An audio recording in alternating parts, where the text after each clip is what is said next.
Matt talked after the game about your kickoff coverage. I think you kicked off 5 times. I think at the ball to 25, to 23, 23, 23, and what, 17? Yes. What did you guys do well in that? It was the average starting point of the 22-yard line. The guys, it's the continuous improvement model. I've been saying it from day one that we're just trying to get better at our techniques and our fundamental and things that we've started in OTAs, and just getting better each week. We also shuffled some of the puzzle pieces around. I think that really helped us out as well.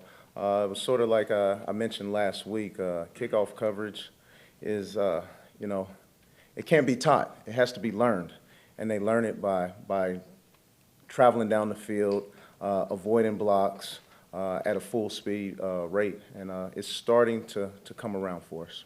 Mo, is there anything that TJ Slaton has that would lend itself to being good at blocking kicks, or was he just in the right place at the right time? Oh, no. He's explosive, and credit goes to Renee Stewart. Make sure he gets credit. Connor Lewis. Those guys did a great job devising our PAT block plan. TJ is explosive, though, to answer your question. Have you ever seen him dunk a basketball?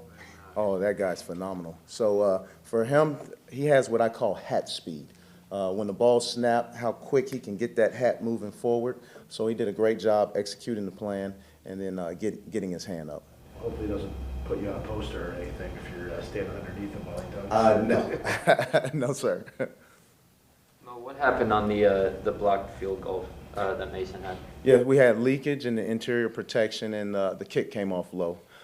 We are, like I told you, we are going to continuously work on our operation. We're going to get better, that continuous improvement model. And here's the deal. In special teams, you are never truly a finished product, because a lot of times that bottom third of the roster is churning, and those are the guys that you get to play with, these blue-collar guys, which I love. I'm a blue-collar guy myself. So we're constantly trying to improve ourselves, and you constantly have different pieces to the puzzle. So it's a challenge each week for myself and our coaching staff to get those guys up to speed and to get them rocking and rolling. So this is the second straight week I've seen a punt that I've never seen before, the 82-yarder. I've never seen an 82-yard punt. And then were you able to determine where Corey landed that punt that was right on the goal line or 3 inches from the goal line, how close that was? And how is he able to get that backspin like that? How does he do that? Corey has a phenomenal toolbox. He has an arsenal of kicks, and he has the ability to break those kicks out at the right time. And I tell you, a tribute to him, because he works at it. We work at it at practice and going over situations and scenarios. And I tell you, he's rose to the occasion.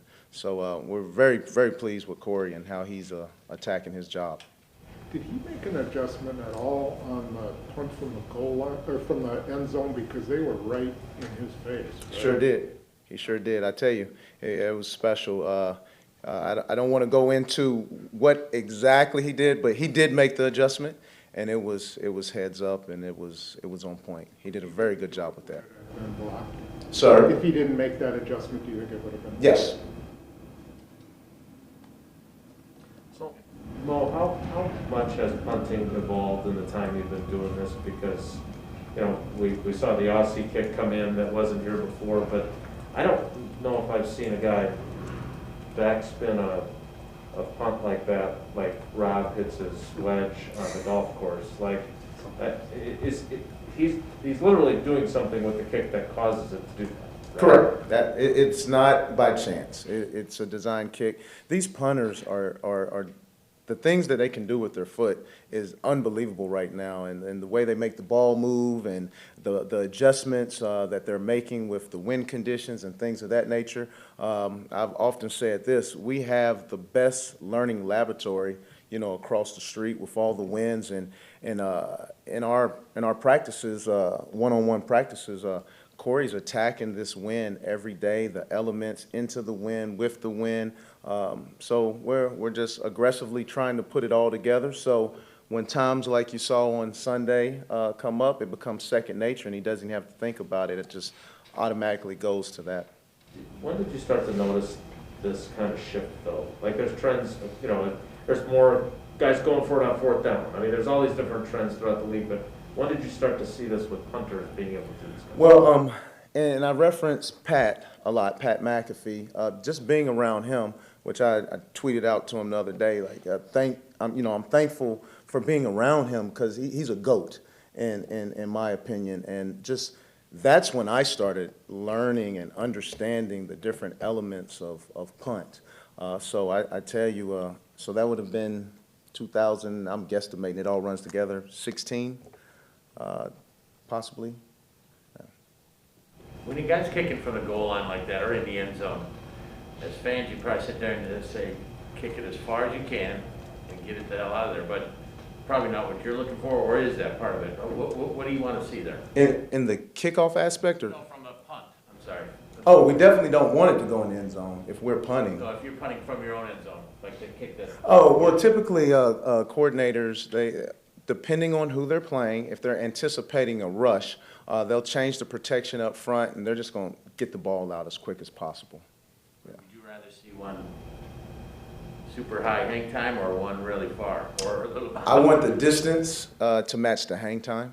So if the distance is 45 yards, I want 4.5 or greater. If it's 50 yards, it needs to be a 5.0 or greater. It just has to match. Hey, Mo, I know Henry played a lot of teams last year too, but have you seen him become a little bit more of a tone setter in year two, just with some of the stuff he's done? He's doing very well. He is getting better each rep, each week. Literally each rep, you see his maturation process. He's getting a little bit better with each rep he takes in the game. Game reps are so important on special teams because it's hard to duplicate what needs to happen, on the practice field which happens on the game field on Sundays.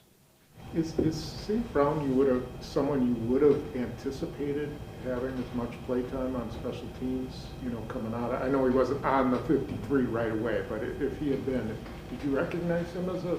Yes, he has the prototypical body type dimensions for some of the roles we're putting him in. At the beginning of the season, or before the season started, I was a big Willie Red fan. He was our bell cow on special teams, and he did a great job of teaching and spreading his wisdom into these guys who we see now. I tell you who else did a great job, who would always be in the meetings, is 83.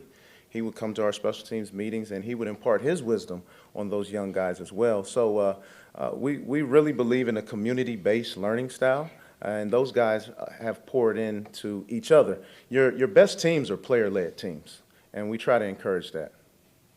Mo, you probably disagree with me, but don't you think if a ball bounces on the ground and then bounces up into the field goal, that should still count? It just depends who's kicking it. Have you ever seen that before? I've never seen that live before, not in a game. I've seen it in practice a time or two, but I've never seen that in a game, yeah.